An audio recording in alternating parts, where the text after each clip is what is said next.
কি খবর সবার? শহরের প্রত্যেকটা দিন কেমন ব্যস্ত দেখেছো? কি দ্রুত আর কষ্টের এই শহরের জীবন। চারদিকে শুধু উঁচু দালান কোঠা, আর মানুষজন যেন কাজের জন্য কেবল ছুটছে। কিন্তু তোমরা কি জানো একটা শহর সবচেয়ে ভয়ঙ্কর কোন দুর্যোগের মুখোমুখি হতে পারে? ভূমিকম্প। আর আজকে আমি শুনলাম টিচার ক্লাসকে নিয়ে কিভাবে ভূমিকম্পে নিরাপদ থাকা যায় সে বিষয়ে জানতে শিক্ষা সফরে যাবে। ওই তো সময় হয়ে গেছে, চলো চলো।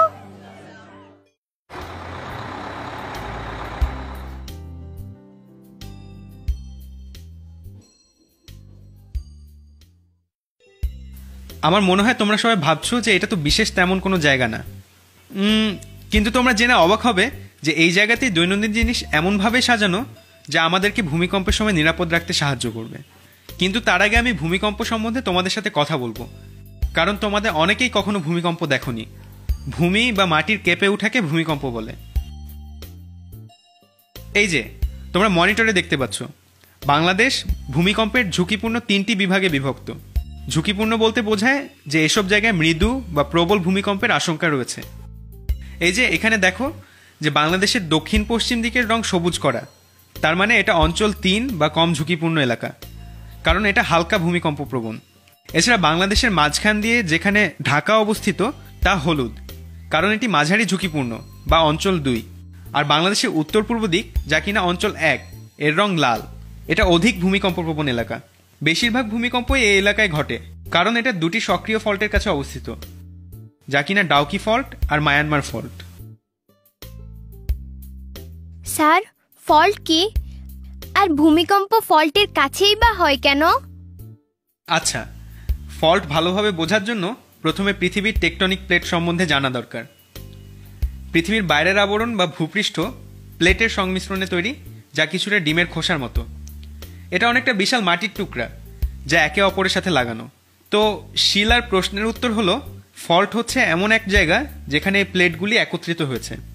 এই ফল্টগুলোর কাছ দিয়ে বিভিন্ন রকমের চাপের সৃষ্টি হয়, কারণ এই প্লেটগুলি অনবরত নড়াচড়া করে। এই প্লেটগুলি একে অপরকে বছরে 10 সেন্টিমিটার পর্যন্ত নাড়াতে পারে। কখনো কখনো এই ফল্ট অভ্যন্তরীণ চাপের কারণে একে অপরের থেকে পিছলে যায়, ঠিক আমার হাতের মতো। এখানে যখন আমি এভাবে চাপ দিই আর হঠাৎ পিছলে হাত সরে যায়, তখন হাতটি প্রচণ্ডভাবে নড়ে ওঠে। ঠিক এইভাবে যখন প্লেটগুলো পিছলে যায়, তখন তা প্রচণ্ড শক্তিতে আমাদের ভূপৃষ্ঠকে নাড়িয়ে বা কাঁপিয়ে দেয়। ভূপৃষ্ঠের এই নাড়াচাড়া বা কম্পনকে আমরা ভূমিকম্প বলি।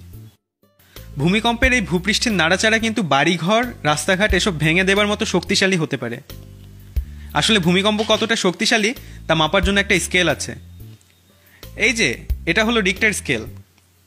এই যে যন্ত্রটা দেখছো, এই যন্ত্রকে বলা হয় সিসমোগ্রাফ, যা ভূমিকম্পের কম্পন পরিমাপ করে। আমাদের দেশে বাংলাদেশ আবহাওয়া অধিদপ্তর এসব যন্ত্র দিয়ে দেশের ভিতরের ও চারদিকের ভূমিকম্প পর্যবেক্ষণ করে।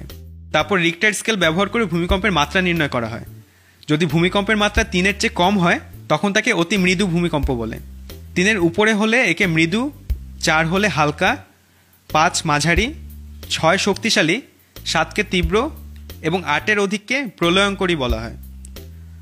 আমাদের দেশে আগে বিভিন্ন মাত্রার ভূমিকম্প হয়েছে। গত 150 বছরে বাংলাদেশে 60টি তীব্র ভূমিকম্প অনুভূত হয়েছে।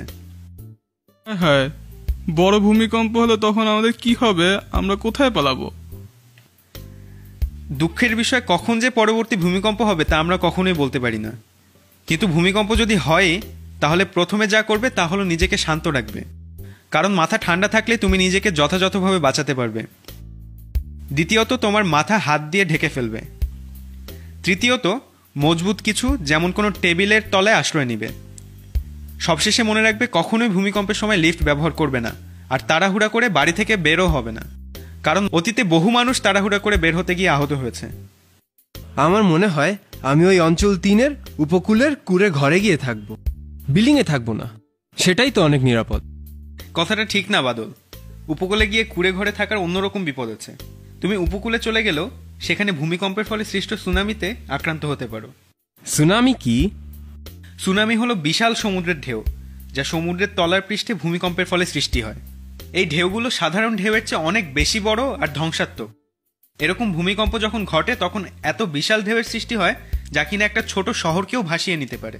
এটা কিভাবে হয় স্যার? এই যে ছবিটা দেখো, দেখো কিভাবে পানির নিচে ভূমিকম্পের ফলে সুনামি সৃষ্টি হয়। দেখছো তো কিভাবে সমুদ্রের তলার প্লেটের নড়াচড়ার ফলে বিশাল ঢেউয়ের সৃষ্টি হয়। এই ঢেউ সমুদ্রের সাধারণ ঢেউ থেকে পুরো অন্যরকম, কারণ এটা অনেকটা পানির তৈরি একটা দেয়ালের মতন। আর এর উচ্চতা তীরে এসে অনেক বেড়ে যায়, কারণ সেখানে সমুদ্রের গভীরতা অনেক কম। সুনামির সময় তাহলে আমরা কি করে নিরাপদ থাকবো? সাধারণত ভূমিকম্প হওয়ার পর সুনামির ঢেউয়ে তীরে পৌঁছাতে সামান্য কিছুটা সময় লাগে।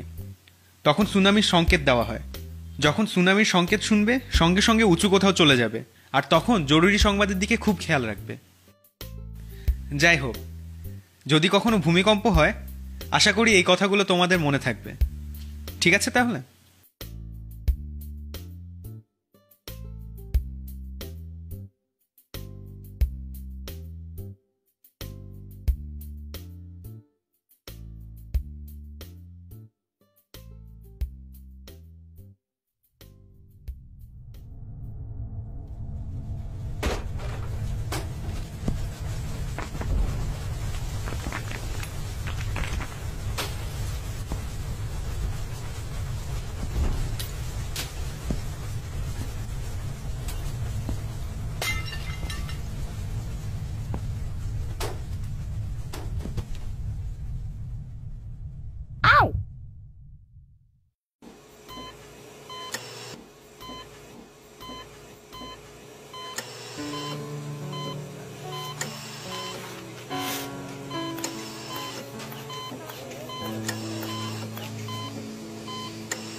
তিমুল, খুব খারাপ লাগছে তোমার এরকম একটা ঘটনা ঘটে গেল।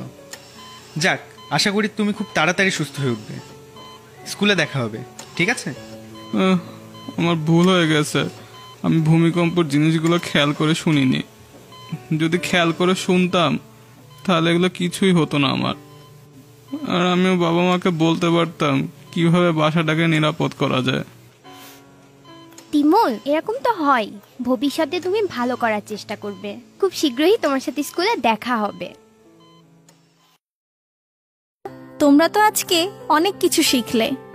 মনে রাখবে, ভূমিকম্প হলে প্রথমত শান্ত থাকবে, দ্বিতীয়ত হাত দিয়ে আমাদের মাথা ঢেকে ফেলতে হবে, তৃতীয়ত আমাদের শক্ত আসবাবপত্রের নিচে আশ্রয় নিতে হবে। ঠিক আছে, এখন যাই। ভালোভাবে শিখো সবাই।